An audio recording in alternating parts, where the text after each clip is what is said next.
ओम श्री गणेशाय नमः। ओम श्री गणेशाय नमः। ओम श्री गणेशाय नमः। ओम गजानम भूतगणादिसेवितम् कपित जम्बू फलोचार भक्षणम् उमासुत शोक विनाशकारम नमामि बिंदेश्वरी पाद पंकजम। ओम श्री गणेशाय नमो नमः। जय गणेश गिरिजा सुमन मंगल मूल सुजान कहा तो दास तुम देव भय वरदानम ब्रह्मटुंड महाकाय सूर्यकोटि संप्रभा निर्विघ्नमय देव शुभ कार्य सर्वदा। जय जय श्री गणेशाय नमो नमः। ओम गौरी गणपते माँ सरस्वती देवी नारायणी नमो नमः। कंठे यस्य विराजते ही गरलम गंगा जलम मस्तके वामे यंग गिरिराज राजतनेजा भवानी पति नंदी स्कंद गणधराज सहित श्री विश्वनाथ प्रभु काशी मंदिर स्थितो खिली गुरुदेव सदा मंगलम कपूर गौरम करवम तारम संसार सारम भुजगेंद्रहारम सदा वसंतम हिदार बिंदे भवम भवानी सहितम नमामि करिदंडवत सप्रेम द्विज शिव सन्मुख कर जोरी विनय करत गद गद सुर समुझ घोर गति मोरी बोलो हरे हर महादेव मुर्शदा जय जयकारम अखंड नंद बोधाय शिष्य संताप हरिणे सच्चिदानंद रूपाय तस्मै श्री गुरुवे नमः। अखंड मंडलाकारं व्याप्तेन चराचरं तदपदर्शितेन तस्मै श्री गुरुवे नमः। अज्ञानतिमिरादस्य ज्ञाननचसकालाय चक्षुमिलितं येन तस्मै श्री गुरुवे नमः। गुरुर्ब्रह्मा गुरुर्विष्णु गुरुर्देवो महेश्वरा गुरुर् साक्षात् परब्रह्म तस्मै श्री गुरुवे नमः। गुरुव्रत श्री गुरु चरण सरोज रज निज मन मुकुर सुधारी वरनहु रघुमल बिमल जसु जो दायक बलुचारी बुद्धिहीन तनु जानिके सुब्रह्म पवन कुमार बल बुद्धि विद्या देव मोहि हरऊ कलेश विकारे संकट मोचन वारिष्ठु सदा जगत। ओम नमः शिवाय जय नमः शिवाय जय महादेव शिव नमः शिवाय। ओम नमः शिवाय जय नमः शिवाय जय महादेव शिव नमः शिवाय। ओम नमः शिवाय जय नमः शिवाय जय महादेव शिव नमः शिवाय।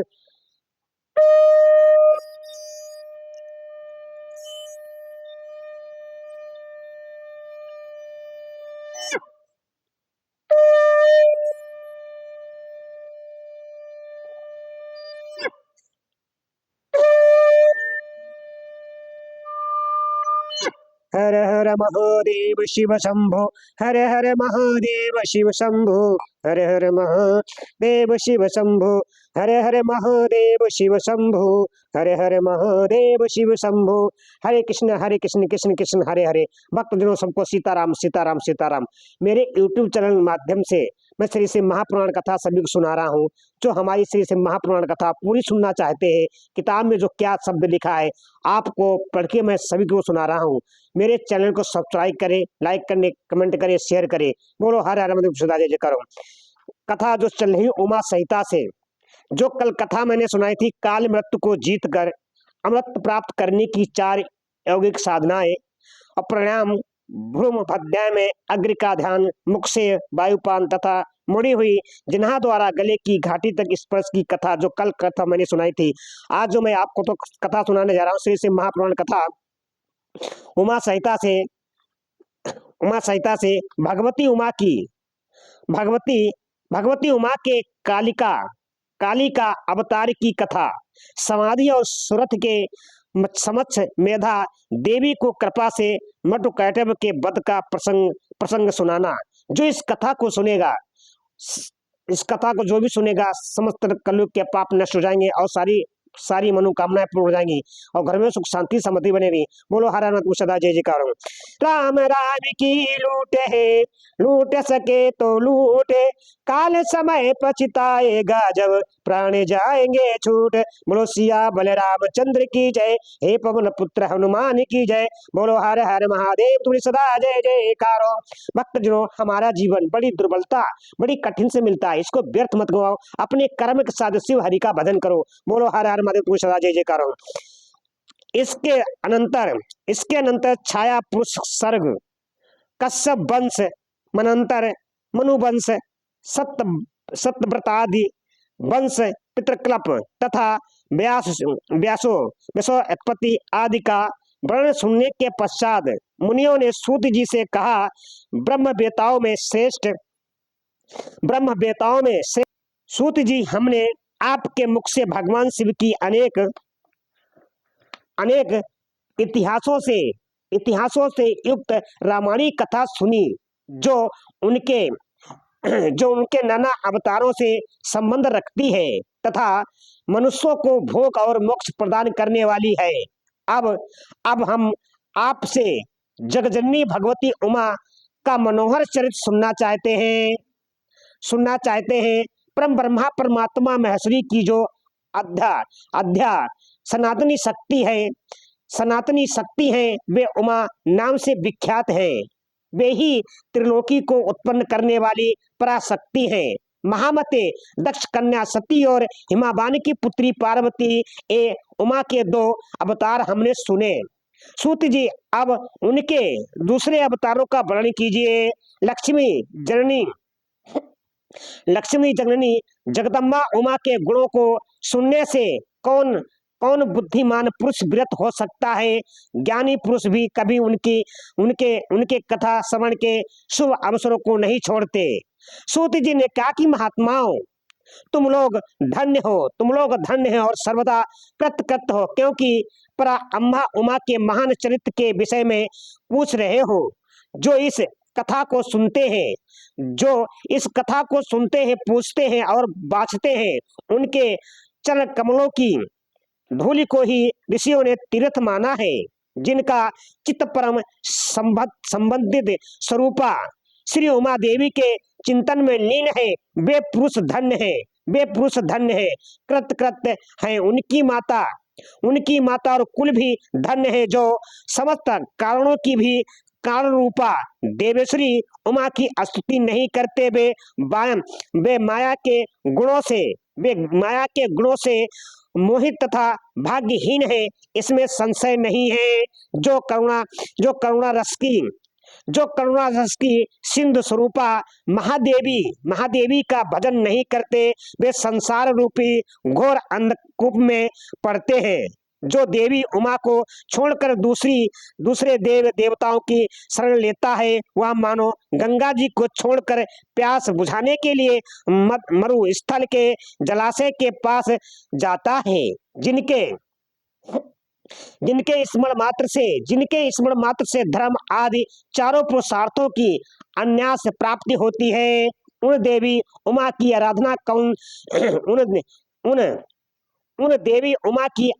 कौन श्रेष्ठ पुरुष छोड़ सकता है। पूर्व काल में महामना सुरथ ने महर्षि मेधा से यही बात पूछी थी।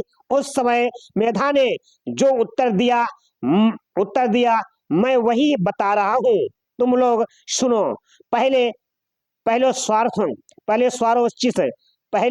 स्वारोचिस मनवंतर में विरथ नाम से प्रसिद्ध एक राजा हो गए। उनके पुत्र सुरथ हुए, जो महान बल और पराक्रम से संपन्न थे। वे दान निपुण, सत्यवादी, स्वधर्म कुशल, विद्वान, देवी भक्त, दया सागर तथा प्रजाजनों का भली भांति पालन करने वाले थे। इंद्र के समान तेजस्वी राजा सुरथ के पृथ्वी पर शासन करते समय 9 ऐसे राजा हुए, जो उनके हाथ से भूमंडल का राज छीन लेने के प्रयत्न में लगे थे। उन्होंने भोपाल सुरत की राजधानी कोल्हापुरी को चारों ओर से घेर लिया। उनके साथ राजा का बड़ा भयानक युद्ध हुआ। उनके शत्रुगण बड़े प्रबल थे, अतः युद्ध में भोपाल सुरत की पराजय हुई। शत्रुओं ने सारा राज अपने अधिकार में करके सूरत को कोल्हापुरी से निकाल दिया। राजा अपनी दूसरी पुरी में आए और वहां मंत्रियों के साथ रहकर राज करने लगे, परंतु प्रबल विपक्षियों ने वहां भी आक्रमण करके उन्हें पराजित कर दिया। देव योग से राजा के मंत्री आदि गण भी उनके शत्रु बन बैठे और खजानों में जो धन संचित था वह सब उन विरोधी मंत्री आदि ने अपने हाथों में ले अपने हाथों में कर लिया। तब राजा तब राजा सूरत शिकार के बहाने अकेले ही घोड़े पर सवार हो नगर से बाहर निकले और घने गहन बने वन में चले गए। वहां वहां इधर उधर घूमते हुए राजा ने एक श्रेष्ठ मुनि का आश्रम देखा, जो चारों ओर फूलों के बगीचे लगे होने से बड़ी शोभा पा रहा था। वहां वहां वेद मंत्रों की ध्वनि गूंज रही थी। सब जीव जंतु शांत भाव से रहते थे। मुनि के शिष्यों प्रशिष्यों तथा उनके भी शिष्यों ने उस आश्रम को सब ओर से घेर रखा था।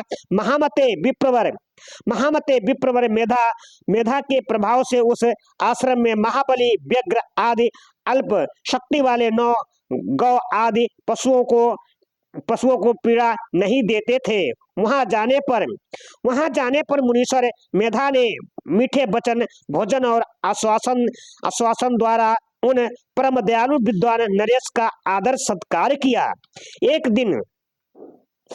दिन राजा सूरत बहुत ही चिंतित तथा मोह के वशीभूत होकर अनेक प्रकार से विचार कर रहे थे। इतने में ही वहां एक वैश्य आ पहुंचा। राजा ने उससे पूछा, भैया तुम कौन हो और किस लिए यहाँ आए हो? क्या कारण है कि दुखी दिखाई दे रहे हो? यह मुझे बताओ। राजा के मुख से यह मधुर वचन सुनकर वैश्यवर समाधि ने दोनों नेत्रों से आंसू बहाते हुए प्रेम और नम्रता पूर्ण वाणी से इस प्रकार उत्तर दिया। वैश्य बोला, राजन मैं वैश्य हूँ। मेरा नाम समाधि है। मैं धनी के कुल में उत्पन्न हुआ हूँ, परंतु मेरे पुत्र और स्त्री आदि ने धन के लोभ से मुझे घर से निकाल दिया है। अतः अपने प्रबंध कर्म से दुखी हो मैं वन में चला आया हूँ। करुणा सागर प्रभु, यहाँ आकर मैं पुत्रों पौत्री पत्नी भाई भतीजे तथा अन्य स्वदों का कुशल समाचार नहीं जान पाता। राजा बोले जिन दुराचारी तथा धन के लोभी पुत्र आदि ने तुम्हें निकाल दिया है, उन्हीं के प्रति मूर्ख जीव की भांति तुम प्रेम क्यों करते हो? वैश्य ने कहा कि राजन, आपने उत्तम बात कही है। आपकी वाणी सर्व गर्वित है। तथापि इसने पास से बंधा हुआ मेरा मन अत्यंत मोह को प्राप्त हो रहा है। इसी तरह मोह से व्याकुल हुए वैश्य और राजा दोनों मुनिवर मेधा के पास गए। वैश्य सहित राजा ने हाथ जोड़कर मुनि को प्रणाम किया और इस प्रकार कहा, भगवान आप हम दोनों के मुंह पास को काट दीजिए। मुझे राज लक्ष्मी ने छोड़ दिया और मैंने गहन वन की शरण ली। तथापि राज्य छिन जाने के कारण मुझे संतोष नहीं है। और यह वैश्य है जिसे स्त्री आदि स्वजनों से घर से निकाल दिया है। तथापि उनकी ओर से इसकी ममता दूर नहीं हो रही है। बोलो हर हर महादेव, पूरी सदा जय जयकार हो। नहीं हो रही है, इसका क्या कारण है बताएं। समझदार होने पर भी हम दोनों का मन मोह से व्याकुल हो गया। यह तो बड़ी भारी मूर्खता है। ऋषि बोले कि राजन सनातन शक्ति स्वरूपा जगदम्बा महामाया कही गई है। वे ही सबके मन को खींचकर मोह में डाल देती है। प्रभु, उनकी माया से मोहित होने के कारण ब्रह्मा आदि समस्त देवता भी परम तत्व को नहीं जान पाते। फिर मनुष्यों की तो बात ही क्या है। वे परमेश्वरी ही रज सत्य और तम इन तीनों गुणों का आश्रय ले समय अनुसार संपूर्ण विश्व की सृष्टि पालन और सहारे करती है। नवश्रेष्ठ, नरश्रेष्ठ जिसके ऊपर वे स्वेच्छानुसार रूप धारण करने वाली वरदायिनी जगदम्बा प्रसन्न होती है, वही मोह के घेरे घेरे को लांघ पाता है। राजा ने पूछा कि मुझे जो सबको मोहित करती है वे देवी महामाया कौन है और किस प्रकार उनका प्रादुर्भाव हुआ है, यह कृपा करके मुझे बताएं। ऋषि बोले जब सारा जगत एका वर्ण के जल में निमग्न था और योगेश्वर भगवान केशव शेष की सैया बिछाकर योगी निद्रा का आश्रय ले शयन कर रहे थे, उन्हीं दिनों भगवान विष्णु के कानों के मल से दो असुर उत्पन्न हुए जो भूतल पर मधु और कैटब के नाम से विख्यात हैं। वे दोनों विशालकाय घोर असुर प्रलय काल के सूर्य के भांति तेजस्वी थे। उनके जबड़े बहुत बड़े थे। उनके मुख दाढ़ों के कारण ऐसे विकराल दिखाई देते थे कि मानो संपूर्ण जगत को खा जाने के लिए उदित हो। उन दोनों ने भगवान विष्णु की नाभि से प्रकट हुए कमल के ऊपर विराजमान ब्रह्मा को देखकर पूछा, अरे तू कौन है? ऐसा कहते हुए वे उन्हें मार डालने के लिए उद्यत हो गए। ब्रह्मा जी ने देखा ये दोनों दैत्य आक्रमण करना चाहते हैं और भगवान जनार्दन समुद्र के जल में सो रहे हैं। तब उन्होंने परमेश्वर उनसे प्रार्थना की, अंबिके तुम इन दोनों दुर्जय असुरों को मोहित करो और अंजनमा भगवान नारायण को जगा दो। बोलो हर हर महादेव, तू सदा जय जय करो, जय श्री नारायण तू सदा जय जय करो। ऋषि कहते हैं इसी प्रकार मधु और कैटब के नाश के लिए ब्रह्मा जी के प्रार्थना करने पर संपूर्ण विद्याओं की आदि देवी जगजननी महाविद्या फागुन शुक्ल द्वादशी को त्रिलोक के मोहिनी शक्ति के रूप में प्रकट हो महाकाली के नाम से विख्यात हुई। तदंतर आकाशवाणी हुई, कमलासन डरो मत, आज युद्ध में मधु कैटव को मारकर मैं तुम्हारे कष्ट का नाश करूंगी। यो कहकर वे महामाया श्री हरि के नेत्र और मुख आदि से निकलकर व्यक्त जन्मा ब्रह्मा के षष्ठी पथ में आ खड़ी हो गई। फिर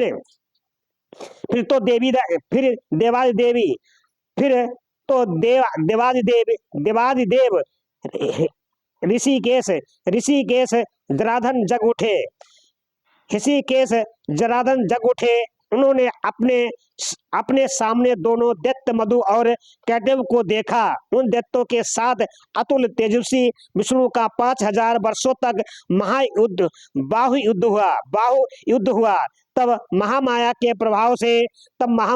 प्रभाव से मोहित हुए उन श्रेष्ठ दानवों ने लक्ष्मीपति से कहा, तुम हमसे मनोबच्छित वर ग्रहण करो। नारायण बोले यदि तुम लोग प्रसन्न हो तो मेरे हाथ से मारे जाओ, यही मेरा वर है। इसे दो, मैं तुम दोनों से दूसरा वर नहीं मांगता। ऋषि कहते उन असुरों ने देखा सारी पृथ्वी एकावरण के जल में डूबी हुई है। तब वे केशव से बोले, हम दोनों को ऐसी जगह मारो जहाँ जल से भीगी हुई धरती ना हो। बहुत अच्छा कहकर भगवान विष्णु ने अपना परम तेजस्वी चक्र उठाया और अपनी जांग पर उनके मस्तक रखकर काट डाला।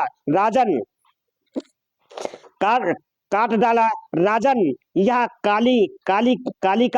कालिका की उत्पत्ति का प्रसंग कहा गया है। महामते, अब महालक्ष्मी के प्रादुर्भाव की कथा सुनो। देवी उमा निरंकार और निरंकार होकर भी देवताओं का दुख दूर करने के लिए युग युग में साकार रूप धारण करके प्रकट होती हैं। उनका शरीर ग्रहण उनकी इच्छा का वैभव कहा गया है। वे लीला से इसीलिए प्रकट होती है कि भक्तजन उनके गुणों का गान करते रहें। बोलो हर हर महादेव, तुलसी सदा जय करो। ओम नमः शिवाय, जय नमः शिवाय, जय महादेव शिव नमः शिवाय। भक्तजनों, ये कथा मैंने आपको सुनाई है, भगवती उमा काली की अवतार की कथा। और मधुकटिव को मोहित करके भगवान विष्णु ने उनको मारा। जो इस कथा को सुनेगा, आगे शेयर करेगा, मेरे चैनल को सब्सक्राइब करेगा, माता गौरा पार्वती आप सब पर कृपा बना रखेंगे और घर में सुख शांति समृद्धि बनी रहेगी। राम राम की लूट है, लूट सके तो लूटे, काल समय पछताएगा जब प्राण जाएंगे छूट। बोलो सिया बलरामचंद्र की जय, हे पवन पुत्र हनुमान की जय। बोलो हर हर महादेव, तुरी सदा जय जयकारो। भक्तजनों, हमारा जीवन बड़ी कठिन बड़ा दुर्बलता से मिलता है, इसको व्यर्थ मत गमाओ। अपने कर्म के साथ भगवान शिवारी का भजन करो। बोलो हर हर महादेव, तुरी सदा जय करो। ओम नमः शिवाय, जय नमः शिवाय, जय महादेव शिव नमः शिवाय, जय नमः शिवाय, जय नमः शिवाय, जय महादेव शिव नमः शिवाय।